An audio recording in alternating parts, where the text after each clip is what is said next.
Sa mga mangingibig, alam nyo, gustong-gusto ng babae, marami nanliligaw. Alam nyo ba yon mga lalaki? Ako, alam ko yun. Dahil nabasa ko sa Biblia. Habang dumadami nanliligaw, gusto ng babae yun.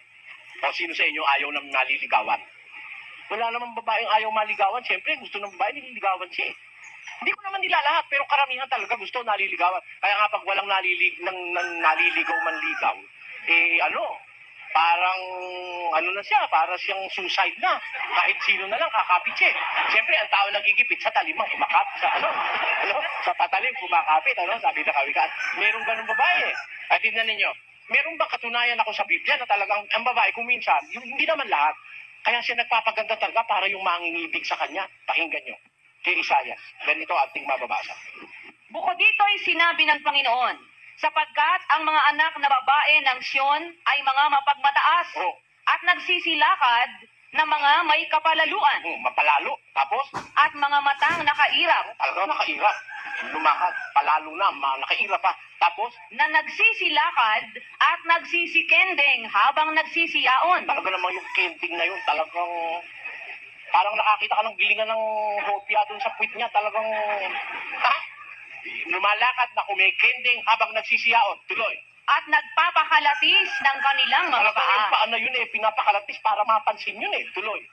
Kaya't papaglalangidin ng Panginoon ang baon ng ulo ng mga anak na babae ng Sion. Naganap na yan sa Israel nung una na sinumpa ng Diyos ang mga babae dahil doon sa kaalembungan na yon. Pero mo lalakad lang nakairap at nakapalalo pa lakad at pagkatapos pinakakalatis pa yung paa. Ibig sabihin talaga nagpapapansin upang sumunod sa mangingibig sa kanya. Anong talata yun? 2:13 ng Osean.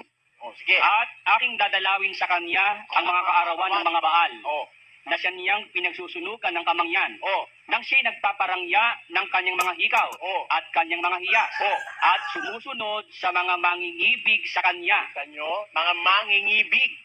Marais siyang mangingibig. Kaya siya parangya ng parangya, talagang dikuran. Maraming babae ngayon na Christmas tree. Di ba? Merong simpleng Christmas tree, pero ngayon may babae, talagang kung maglagay, may mga argonyang pagkalalaking ganyan, Ang sabi, nagpapaganda ng kanyang mga hiyas upang sumunod sa mangingibig sa kanya.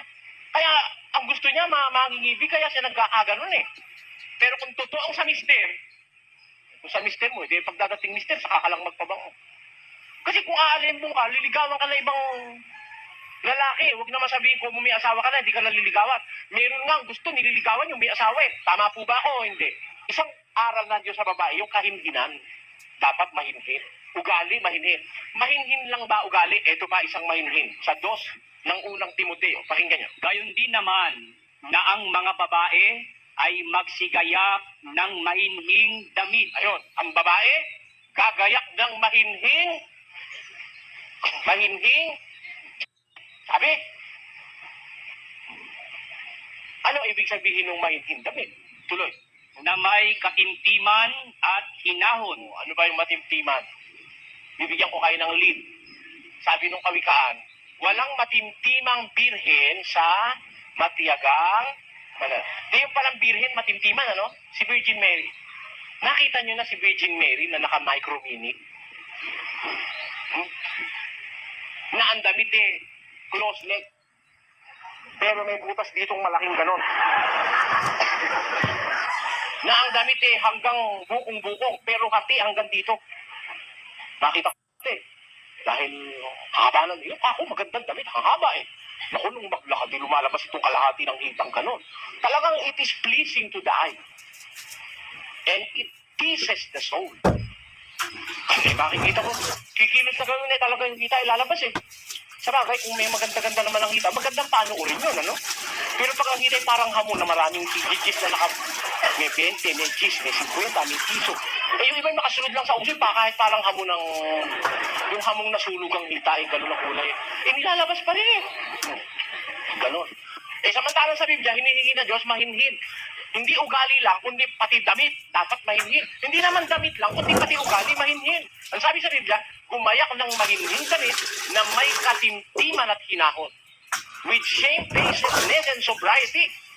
Yung shamefacedness, it was translated in English as shamefacedness. Ang kahulugan nun, ang babae, mayroong damit na kahiya-hiya. Pati damit pinuutusan maging mahinhin eh. Oh. Mahinhin ang ugali mo, mahinhin ang damit mo, sino mag-iinteresa yung raping ka? Raping ka ba? Kaya gusto niyo kong maging sa Diyos, una, mahinhin ang ugali, kalawa, mahinhin ang damit. Alam niyo yung kahinhinan sa ugali? Napakaganda nung mahinhin ugali ng tao eh. Nakakita ka ba na mahinhin sa daan na, alam mo mahinhin eh, magsusuot ng micro mini, di hanggang dito yun. Eh, pag upo nun, mahihila ng paunti sa pataas yun. Kung pilit naman ang pilit ng kagagalas. Sa loob-loob ko, talaga to. Huwag mo nang ganun. Kaya mo naman talaga inilabas siya para makita, di ba? Wala lang sinungalingan. Talagang dinidisplay mo naman talaga eh. Mas maganda siguro kung bubuka ka pa. Nako, yun ba mahinhin? Kasi ako naniniwalang mahinhin yung naka-micro-mini at still ng hilang gano'n. Hindi ako naniniwalang mahinhin yun. Ang totoo, maraming babae. Hindi ko naman nila lahat, no? At hindi kayo ibig kong sabihin. Maraming babae, kaya lang naman talaga nagpupustura para mapansin eh. Kayo kung manliligaw kayo, mga lalaki. Ang pakikiramdaman niyo yung babaeng liligawan niyo, pagka malaki yung luwang ng bunganga, talagang takot-takot na away ang susuotin mo. Sasabihin, ako buhay ka, lalagay na sa tahimik. Ano? Matatahimik ka pa pag ang asawa mo napakasaway madaldal? Pakinggan sa isang talata ng kawikaan. Anong tahimik? Gulo, hinaharap ng buhay mo. Hindi tahimik, basa.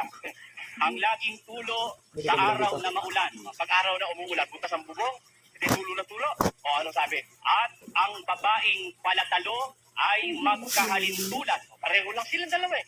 Kung paano nakakainis yung tulo ng tulo pag umuulan, hindi tulo ng tulo, natitilinsikan ka, nainis ka, sinahuran mo ngayon. Yung sahuran mo naman, hindi ka nakatulog dahil tulo ng tulo. Tak, tak, tak, tak.